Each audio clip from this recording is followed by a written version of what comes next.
नमस्कार दोस्तों, मैं हूं सौरभ शर्मा। आप देख रहे हैं भारत 24। एक फिल्म आई है, मैं वापस आऊंगा, रिलीज हो चुकी है और अच्छा रिस्पांस मिल रहा है। सेलिब्रेशन का वक्त है। फिल्म से एक बहुत ही जुड़ा स्पेशल किरदार आज हमारे साथ स्टूडियो में मौजूद है। निकी, बहुत बहुत स्वागत है भारत 24 में आपका। Thank you so much for calling. Special इसलिए मैं कह रहा हूँ बिकॉज रिलीज के बाद जो रिस्पांस मिलता है, दैट्स अ सेलिब्रेशन। हाँ जी, पहले दिन का रिस्पांस बहुत ज़रूरी होता है। That's a report card. बिल्कुल। कैसा लग रहा है आपका ये रिपोर्ट कार्ड जब लोगों ने उसको एक्सेप्ट किया है, प्यार मिल रहा है, हर किरदार को प्यार मिल रहा है? बिल्कुल बिल्कुल। ऑब्वियसली लाइक जी। इट्स अ सरियल जी। Kind of a moment for जी। Me right now. मतलब अनबिलीवेबल जिसे कहते हैं, बिकॉज मेरे जी। 10 साल हो गए हैं जर्नी को, जी। और अब जाके लग रहा है कि कि अब उसके मुझे जी। फ्रूट्स मिल जी। रहे हैं। एंड लाइक सोने पे सुहागा है। जी। मुकेश छाबड़ा ने जी। साहब ने मुझे, जी। उनकी कंपनी ने मुझे कास्ट किया। जी। तो उनसे ऊपर कौन है कास्टिंग में, और ऊपर से फिर इम्तियाज़ सर जी। डायरेक्ट कर रहे जी। हैं, और फिर मेरे सीन्स दिलजीत के साथ। तो वाह। मतलब और क्या ही चाहिए किसी एक्टर को, है ना। House Diljit on sets? Because वो ना कहते हैं बहुत शांत रहते हैं जब करते हैं, जब खाली बैठे रहते जी, हैं। मैं आपसे जानना चाहता हूँ ऑन सेट्स कैसे रहते हैं? बिल्कुल ठीक सुना है आपने, ऐसे ही हैं वो, बिल्कुल ऐसे ही हैं। तो मुझसे भी किसी ने पूछा कि वो जैसे अपनी रील्स में जी। कितने एक नटखट हैं, जी। फ़नी तरीके से जो जी। करते हैं, जी। लेकिन सेट पे वो बिल्कुल भी ऐसे नहीं है। बहुत फोकस्ड, बहुत काम, जी। ग्राउंडेड, और 24/7 वो मंत्र जाप कर रहे होते हैं, जी। ओम नमः शिवाय जी। का।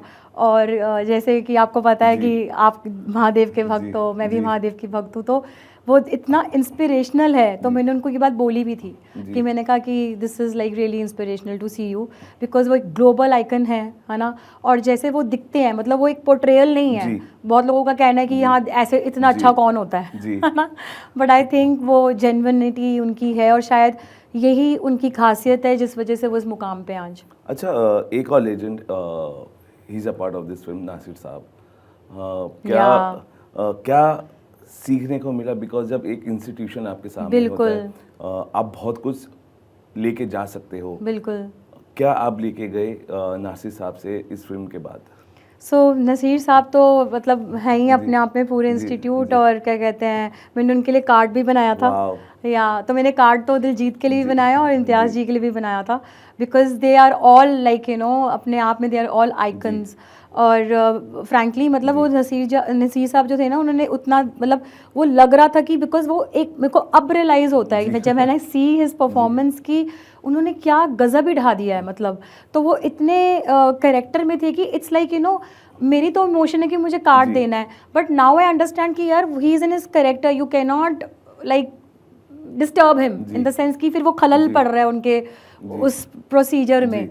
तो this is what I learn from him कि भाई कैसे एक किरदार जिस तरह का उन्होंने करा जी। है, आप जब देखोगे film, your mind will be blown away when you see अच्छा, इट। दिलजीत के बारे में एक ऐसी बात जो आपने नोटिस की और किसी ने नोटिस नहीं की?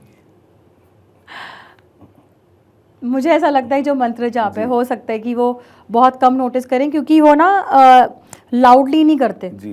वो बहुत मन में करते हैं। जी। मतलब इट्स जी। वेरी वेरी सटल, जी। वेरी वेरी, मतलब कि कोई बहुत जी। ध्यान से देखेगा, उनको देखता रहेगा तो उसको समझ में आएगा अच्छा ये कुछ जी। चल रहा है इनका अच्छा, जाप। क्योंकि अब सेलिब्रेशन का टाइम है हाँ जी। और सेलिब्रेशन को किस तरीके से सेलिब्रेट किया जा रहा है? क्या अब प्रोडक्शन हाउसेस से कॉल आए कि we are going to celebrate together?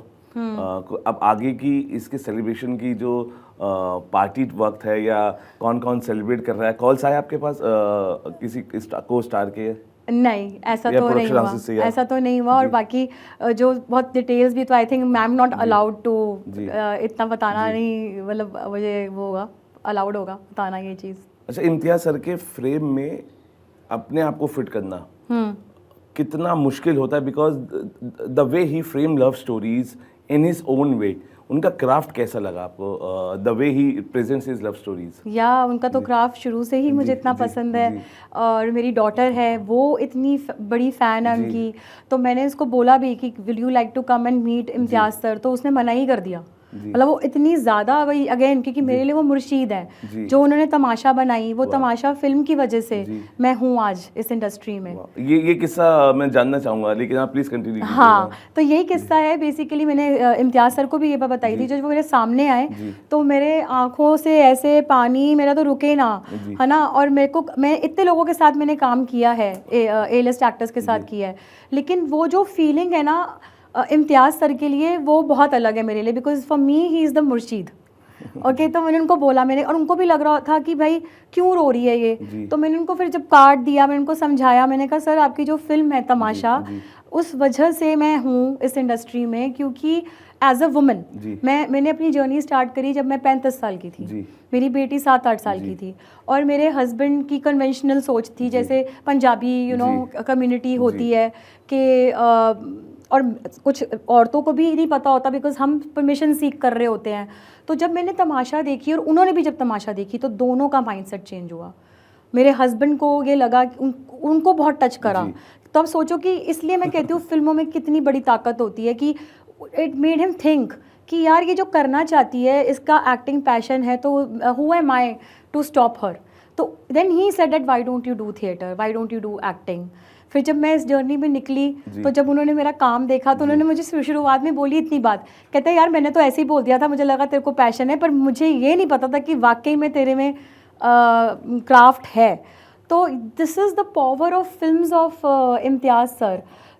आप कोई भी फिल्म उठा के देख लो, रॉक स्टार हो गई, है ना, लव आजकल, जब वी मेट, तो उन्होंने जो, आप देखो उनका जो है, इट्स ऑलवेज, जो उनका फाउंडेशन है दैट इज़ लव, है ना।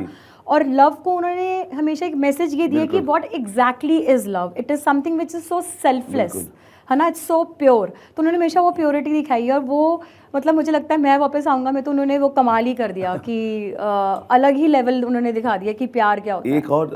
एक और सबसे बड़ा सरप्राइज जो इस फिल्म में देखने को मिला और सुनने को मिला, A.R. रहमान सर का म्यूजिक। किस तरीके से इम्पैक्ट किया आपको रहमान सर का? वो आप थे अटारी बॉर्डर पे जब ये कॉन्सर्ट हुआ था? नहीं, मैं नहीं थी। But the way he has given the music, उस म्यूजिक के लिए A.R. रहमान सर के लिए क्या इम्पैक्ट डाला इस फिल्म के म्यूजिक ने आप पे?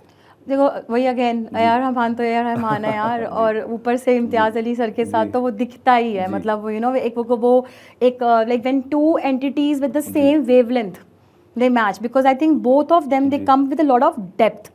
अगर आप रहमान साहब को भी देखेंगे तो he is not a very commercial person. वो कमर्शियलिटी की वजह से म्यूजिक नहीं करते हैं, जो अपने आत्मा जो झंझोर दें, आत्मा जिससे खुश हो। And I think Imtiaz sir का भी काम बोलता है यही कि वो जो करते हैं ना, वो he does it from his heart and soul, which shows. ऐसा नहीं कि क्योंकि आपने जिस तरीके से कहा कि तमाशा फिल्म की वजह से आप इस इंडस्ट्री के अंदर है, लेकिन कभी ऐसा हुआ, कोई ऐसा किरदार मिला जो आपने नहीं किया सिर्फ इसलिए क्योंकि वो आपके सोशल वैल्यूज के खिलाफ था? कोई ऐसा किरदार छोड़ा आपने? हाँ, ऐसे मैं जानना चाहूँगा।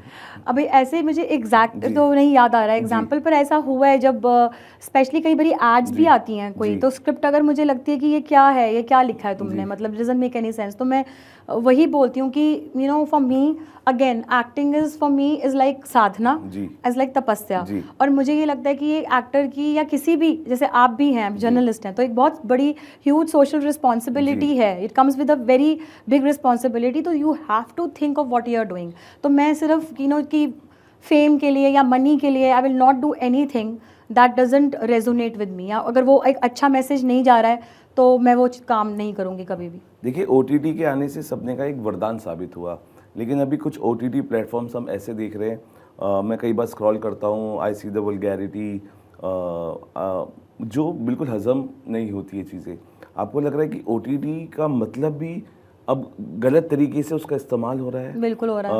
और इस पे अभी रूल्स एंड रेगुलेशंस नहीं है। आपने भी स्क्रॉल किया होगा बहुत सारे प्लेटफॉर्म्स पे, जिस तरीके से सीन्स को फिल्माया जा रहा है, तो आपको लगता है कि ये एक अलार्म है, डेंजर अलार्म, जिसके लिए अभी से सचेत हो जाना चाहिए?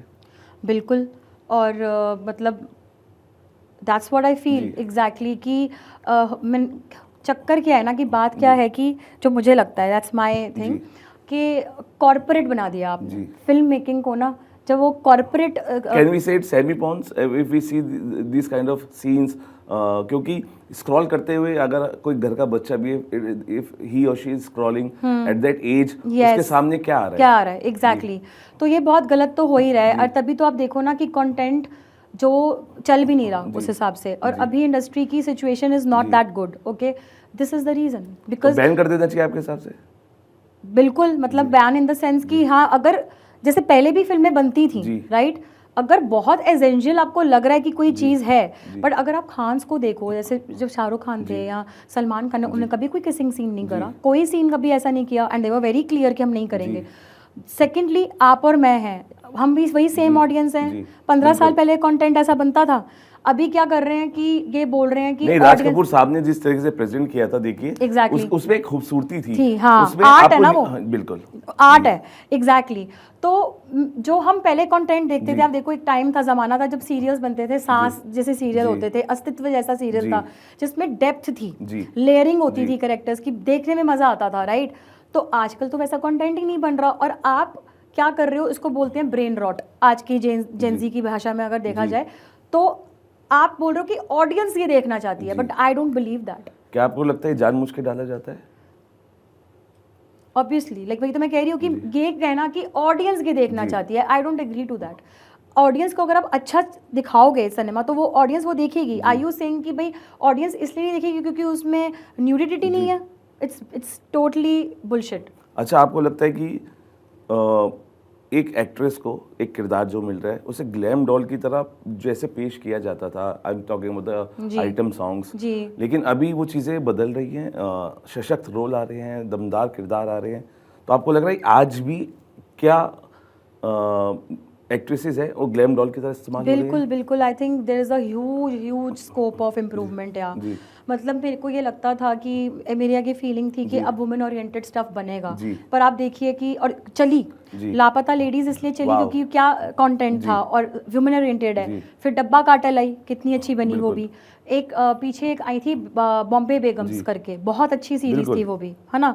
I was part of hush hush, वो भी सारी वुमेन ओरिएंटेड थी। तनुजा चंद्रा और कोपल नथानी ने डायरेक्ट करी। तो जब ऐसी चीज़ें देखते हो ना तो मज़ा आता है कि यार मतलब टीम भी, डायरेक्शन भी वुमेन कर रही है, स्टोरीज भी वुमेन पे हैं, एंड तो ऐसा लगता है कि I want to be part of such projects, you know. लेकिन एनिमल में जब एक वुमेन को जिस तरह से पेश किया जाता है, आपको लगता है ये भी गलत है, इसकी भी इम्प्रूवमेंट होने की ज़रूरत है? क्योंकि बहुत सवाल उठे थे कि किस तरीके से पेश किया जा रहा है औरतों को ऑन स्क्रीन। देखो फिर इस पे बात पे थोड़ी कंट्रोवर्सी हो सकती है, इन द सेंस कि मैं अभी बात कर रही थी कि वो, लेकिन देखो सिक्के का हमेशा दो पहलू होते हैं। मैं हमेशा ये बात कहती हूँ कि जैसे अब कोई बोलता है कि कास्टिंग काउच होता है या क्या होता है, मैं कहती हूँ पहली बात तो कास्टिंग काउच एटलीस्ट मेरे साथ तो नहीं हुआ, और लड़कियों को भी सशक्त होना पड़ेगा। मतलब they also need to be more aware of the surroundings कि वो किसके पास जा रही हैं, कोई कितना जेन्युइन है नहीं है, राइट। एंड सेकेंडली मुझे ये लगता है हम पैट्रियार्की की जब बात करते हैं, फेमिनिज्म की बात करते हैं, तो बहुत हद तक औरतें भी जिम्मेदार हैं इसके लिए। क्यों? क्योंकि औरतों ने ना अपनी पावर को, जैसे वो कहते हैं ना, जब हनुमान जी थे तो उनको जगाना पड़ता था, उनको बताने के लिए कि तुम्हारे अंदर क्या पावर है। तो women is a form of शक्ति, बट वुमेन ने ना, क्योंकि पेट्रियार्की या सोशल फैब्रिक ऐसा बनाया गया कि वुमेन की को ये दिखाया गया कि तुम उतनी सक्षम नहीं हो या कहीं ना कहीं तुम वीक हो फ्रॉम मेन। तो ये सच्चाई कहीं ना कहीं औरतों ने मान ली, जो कि करेक्ट नहीं है ना। मतलब they have to stand for themselves, right. लेकिन अब जैसे आप बात करो एनिमल की, और दोनों बात में बात करूंगी, ग्लैम डॉल जो आपने बोला, विच इज अ फैक्ट कि this needs to change, you need to show women you know in such a different ways, right. I have lost 10 kgs अभी फ्रॉम देन टू जब ये शूट हुआ।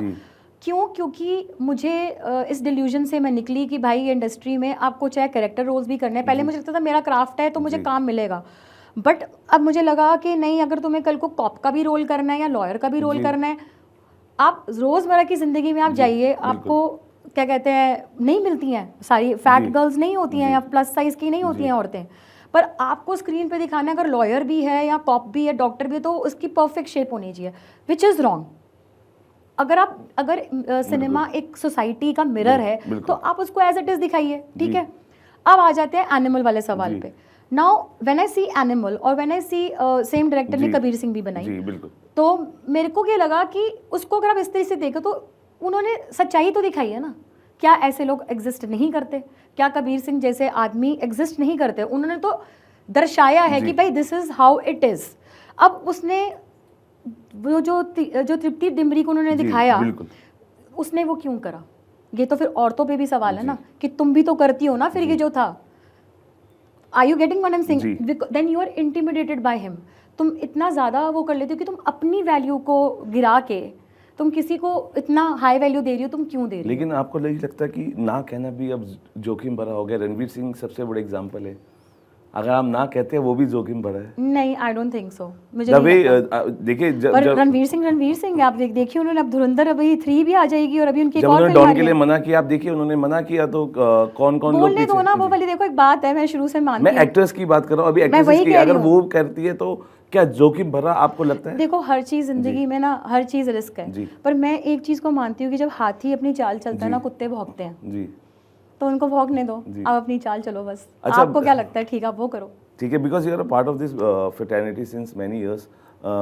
कोई आपके साथ किसने किस्सा शेयर किया हो जिसने बोला हो कि मैं इस इंडस्ट्री का पार्ट हूँ, मेरे को जिस तरीके से इस्तेमाल किया गया उस इस्तेमाल के लिए उस किरदार नहीं मिल पाए, क्योंकि यहाँ पे फेक फ्रेंडशिप्स बहुत हैं, फेक प्रोमिसेस बहुत हैं, बिकॉज कहते हैं ना कि they are cooked up stories of Bollywood. So आपको कभी किसी ने किस्सा बताया हो?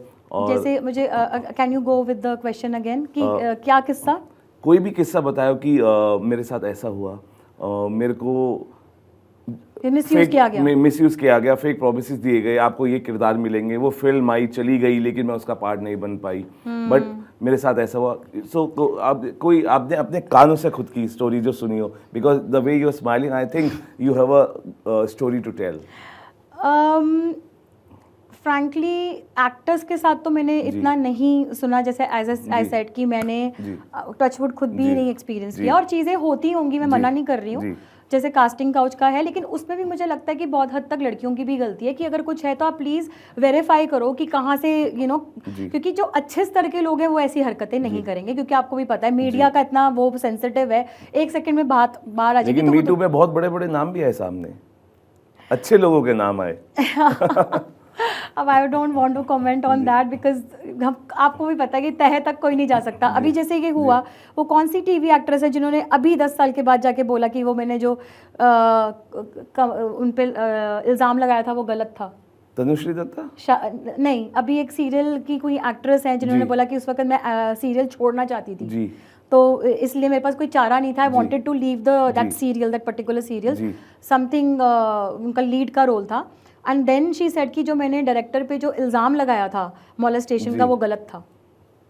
तो इसकी तह तक तो मतलब आपको ही पता है कि एनी स्टोरी जो आपने खुद के कानों से सुनी हो? मैं उस पे आ रही थी कि मैंने राइटर्स के साथ बहुत देखा है, मतलब जैसे आदित्य धार ने भी बोला अपनी रील में कि मेरी स्टोरीज चोरी हुई हैं, तो ऐसे मैं अनगिनत राइटर्स को जानती हूँ, क्योंकि कोई लॉबी नहीं है ना, देयर इज़ नो कुछ वो नहीं है, तो बहुत कहानियाँ चोरी होती हैं, मतलब उनको दिखता है कि स्क्रीन पे कि ये जो फिल्म चल रही है ये मैंने लिखी हुई है, और उनको ना उसके लिए नाम मिलता है ना उसके लिए पैसा मिलता है। तो आपको लगता है लॉबी है? लॉबी तो हर जगह ही होती है, यहाँ पे भी है। पर मैं ये कह रही हूँ कि यहाँ पे एक प्रॉपर सिस्टम्स होने चाहिए, कोई एक बोर्ड होना चाहिए जहाँ पे जाके एटलीस्ट आप अपनी बात कह सको, अपनी अगर आप एक्सप्लॉयट हो रहे हो किसी भी वजह से, चाहे वो सेक्सुअली है, चाहे वो लाइक लीगली और मे बी लाइक फाइनेंशियली, कि आपका पैसा नहीं आया, कितने कितने एक्टर्स के पैसे नहीं आते। लेकिन आपको लगता है कि अभी जानवी कपूर की हम बात कर रहे हैं, हाँ जी, एक चैट लीक होती है जिसमें ये बताया जाता है कि जब शूट हुई पैडी तो उनके अपर पार्ट के शॉट्स लिए गए क्लोज और बैक के क्लोज शॉट्स लिए गए, जो उन्होंने कहा था कि नहीं लेने चाहिए। क्या आपको लगता है कि दीज आर स्टंट्स जो किए जाते हैं फिल्म को आगे बढ़ाने के लिए या क्यूरियोसिटी बढ़ाने के लिए? तो है ही है, ये मानसिकता तो है, I won't disagree on that, वो आपको दिख भी रहा है। अगर नहीं होती तो हमें स्क्रीन पे दिखती नहीं जी, राइट। तो क्या जानवी जैसी एक्ट्रेस को भी अब इसकी जरूरत है? नहीं, I don't think so, I don't think so, पर मुझे ये कंट्रोवर्सी का पूरा पता नहीं है जो आप कह रहे हो, बट मुझे नहीं लगता कि मतलब एग्जैक्टली चैट के वो मुझे नहीं पता, लेकिन मैं ये बोल रही हूँ मानसिकता ये है, बट अब जानवी क्या कर रही है क्या नहीं कर रही है वो तो वही उनकी कॉल। अच्छा, आपको लगता है पीआर एजेंसीज आज एक्टर्स की इमेज रियलिटी से ज़्यादा कंट्रोल करती हैं? पीआर एजेंसीज अब एक एक्टर्स की इमेज को कंट्रोल करती है। बिल्कुल, पीआर एजेंसीज का और काम क्या होता है, यही तो काम है ना. So is it a good publicity or bad publicity? I think that I feel, don't you think that it is depends on the actor, that जो भी entity है वो तो वो decide करते हैं ना कि उनको किस तरह की publicity चाहिए. If they are hiring any PR agency, तो PR एजेंसी तो उनके कहने पे ही करेगी ना. जो लेकिन कई बार आपको लगता है कि इमेज हार्म हो जाती है इस चक्कर में और उसका रियलाइज बाद में आपको जाके होता है. बिल्कुल हो सकता है, ये बिल्कुल पॉसिबल है. आपको क्या लगता है कि जब रोल चाहिए अगर आपको किसी फिल्म में, तो you have to be a part of parties, invitations में जाइए, कॉन्टैक्ट बनाइए. मैंने कभी नहीं करी ये सब चीजें यार. नहीं, आपको लगता है कि because I am talking about the cooked up stories which has been heard from so many people. See again मैं वही कह रही थी कि क्या है, मैं आपको बताऊं फ्रैंकली 10 साल हो गए मुझे, है ना, और काम ऑलमोस्ट 40 से ज़्यादा मैं एड्स कर चुकी हूँ. आलिया भट्ट के साथ, कृति सेनन, सनी देओल, सारे अच्छे नामी लोगों के साथ मैंने काम किया है. आपको मेरे वेब शोज भी पता होंगे, है ना. तो मैं मतलब मेरे को लोग बोलते हैं आपने पीआर नहीं कराई, आप पीआर क्यों नहीं कराते, ये वो करके जो भी, है ना.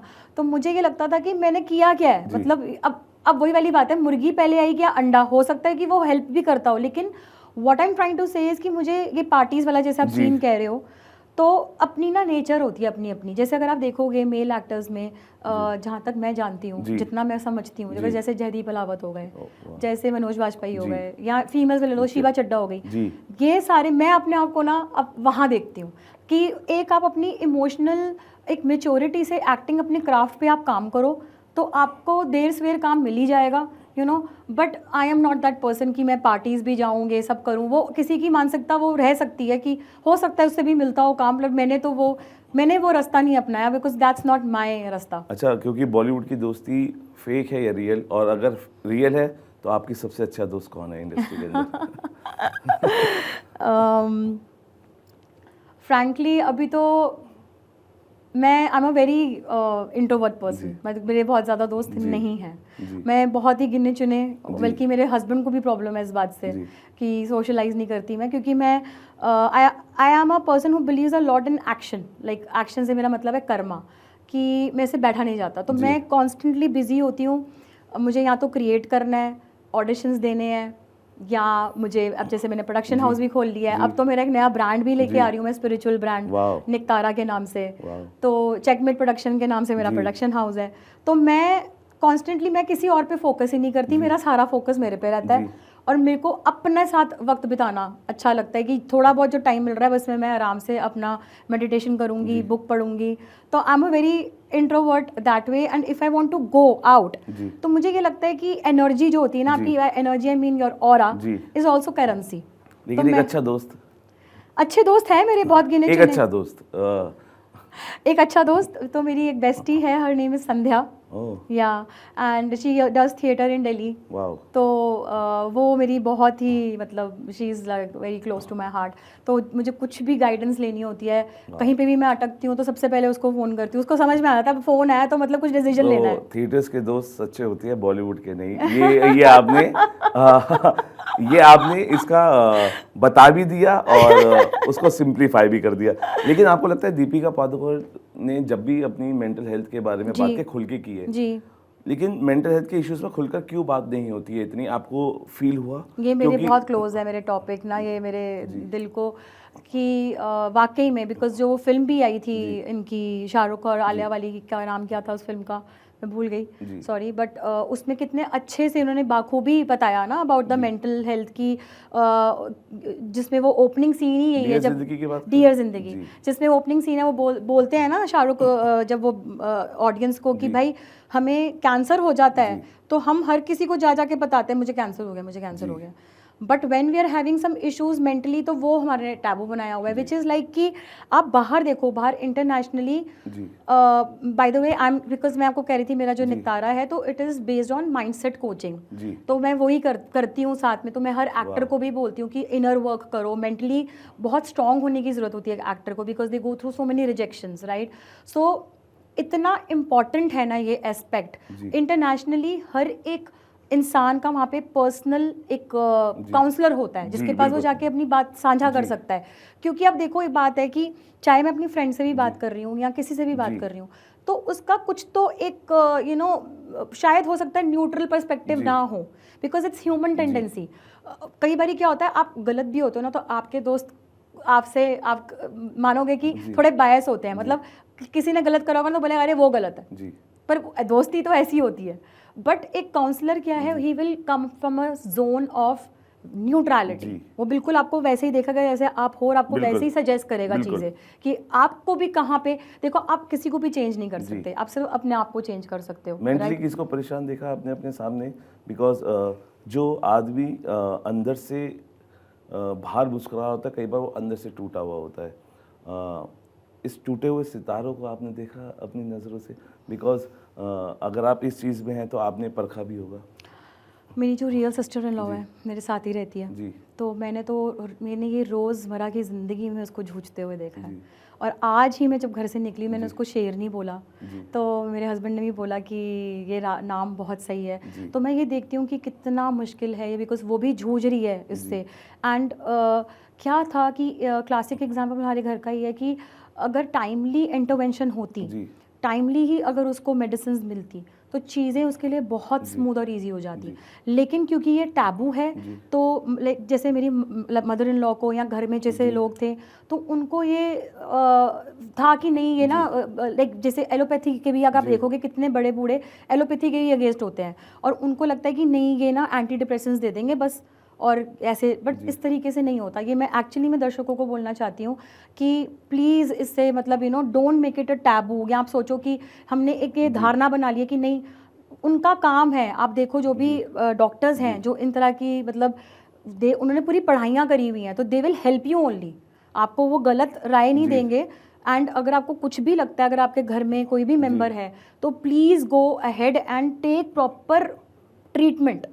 There is a treatment for this, अच्छा, फॉर एनीथिंग। जी आखिरी दो सवाल है कि बॉलीवुड में एक चीज़ जो परमानेंटली आप बदलना चाहते हैं, जो बिल्कुल आपको अच्छी नहीं लगती है, वो क्या है? दो चीज़ें थी, पर मुझे लगा कि अब कौन सी बोलूं। नहीं, आप बिल्कुल दो बताइए। दो बता दूं? जी ओके। पहली तो यही एक्चुअली मैं परमानेंटली चाहती हूँ कि फॉर वुमेन ना, लाइक अगर आज भी आप देखिए क्या किरदार जितने भी होते हैं, मतलब हम जैसे कास्टिंग के लिए भी जाते हैं तो बोलेंगे मैम नहीं वो ना वुमेन के लिए तो उतना है ही नहीं। आप उठा के देख लो कितनी भी सीरीज़ हैं एक्चुअली में, आप जब भी स्क्रीन पे देखते हो कोई फिल्म या वो, उसमें कितने फीमेल कैरेक्टर्स होते हैं और कितने मर्द होते हैं। The percentages is like the distance is too high. जी अगर सपोज 10 मेन कैरेक्टर मर्द के हैं तो उसमें से एक या दो ही औरतें निकलेंगी। जी तो ऐसा क्यों है? और औरतों को अगर आप देखो इंटरव्यू में भी कुछ बात होती है ना, तो हमेशा मेल एक्टर्स के बारे में ज़्यादा बात होती है। फीमेल एक्टर्स को वो तवज्जो ना तो उनके बारे में लिखा, उस ऐसे कैरेक्टर्स लिखे जा रहे हैं ना उनको वो तवज्जो दी जा रही है। तो इसलिए मुझे लगता है यहाँ तो टिस्का चोपड़ा जैसी जो हैं मैम, ऐसे फीमेल डायरेक्टर्स को, तनुजा चंद्रा हो गई, इनको आगे आने की बहुत ज़रूरत है टू मेक सच फिल्म्स जो वुमेन ओरिएंटेड फिल्म्स ही बनाओ आप। इवन किरण राव ने भी लाजवाब काम किया। ब्यूटीफुल। मैंने तो इंटरव्यू किया था और जो चीज़ें निकल के आई, और बहुत ही सरप्राइजिंगली जिस तरीके से उनका चयन हुआ सबका न्यू स्टार कास्ट का, इट वाज कमेंडेबल। और एक आखिरी सवाल, आपको क्या लगता है लोग आपको वैसे जानते हैं जैसे आप हैं, या वैसे जैसे इंटरनेट पर दिखता है? आई थिंक जैसे इंटरनेट पे दिखता है लोग वही देखते हैं, और लोगों को उसके पीछे की ना तो तपस्या पता है, ना उसके पीछे की जर्नी पता है, ना आपको ये पता है कि हमारे लोज क्या रहे। तो आप तो सिर्फ यही देखते हो, और आप उनको लगता है कि हम कंटेंट बना रहे हैं, ठीक है हम करते हैं, लेकिन ज़रूरी नहीं है कि हम हमेशा अच्छे मूड में हो या हमारी तबीयत भी सही हो, पर फिर भी हम कर रहे हैं क्योंकि ये हमारा काम है। लेकिन लोगों को लगता है कि ये तो टाइम पास है, मतलब अपनी ही मस्ती में हो रही हैं चीज़ें, पर ऐसा होता नहीं है। तो अच्छा, एक पब्लिक फिगर होने के नाते क्रिटिसिज्म को आप कैसे प्रोसेस करती हैं? जाते जाते बता दीजिए। Criticism I think is very important जी। एंड आई थिंक कि क्योंकि as you said rightly public figure, और आप ये चाहते हो ना, अगर ये आपका चॉइस है, you want to be a public figure, then you have to be prepared for criticism, for trolling. वही एज आई सेड कि हाथी अपनी चाल चलेगा, जिसको जो बोलना है वो बोलता रहे, आप बस अपना काम करो, अपने ऊपर फोकस करो बस। थैंक यू निकी, आप हमारे साथ जुड़े, हमारे जुड़े। हम इतना ही कहना चाहूँगा कि हर सवाल का जिस तरीके से आपने बिंदास और बेबाकी से जवाब दिया, ये बहुत कम शख्सियत होती हैं जो दिल से बोलती हैं, और मुझे लगा कि कई सवालों के जवाब दिल से दिए गए हैं इस इंटरव्यू में। और Thank you. हम यही उम्मीद करते हैं कि आगे आने वाला वक्त उनको बहुत अच्छे और किरदार दे। और Thank you so much. और फिंगर क्रॉस, क्योंकि अभी सरप्राइजेस बहुत है जिसका खुलासा खुद निकी नहीं करना चाहती हैं, लेकिन कहीं ना कहीं हम ये कह सकते हैं कि देयर इज़ अ फायर उन किरदारों में जो शायद आपको आने वाले वक्त में देखने को मिलेंगे। उसको किरदार को देखने के लिए अंदर की जो फायर है वो भी आप जलाते रहिए, अपनी मसाल जो है ना एंटरटेनमेंट की वो जलाते रहिए। फिलहाल अभी के लिए इतना ही, आप बने रहिए भारत 24 के साथ।